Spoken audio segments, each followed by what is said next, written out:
Sa isang interview, sinabi ng isang legal counsel ni Bea Alonzo na si Attorney Lorna Capunan sa isang press con at naisingit ang tanong tungkol sa prenuptial agreement. I wish you well, Bea. People are asking, did I make the prenuptial agreement? Actually, I wish I did. Mag-witness po kayo doon sa kanina? Where did you get that? We're just confirming. Ano? No, no, I was not. But, kwentuhan mo nga ako nun. Sino ba yun? Alright?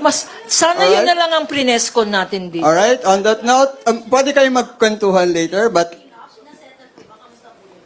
A prenup?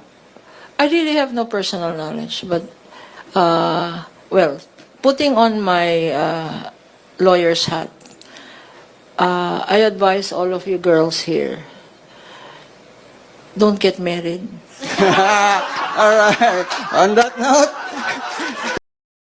For the record, kay Capunan ipinagkatiwala ni Bea ang paghawak sa mga personal nitong kontrata at ilang high-profile civil matters, kaya tinanong siya tungkol sa prenup, pero nagulat ang lahat na wala siyang alam tungkol dito.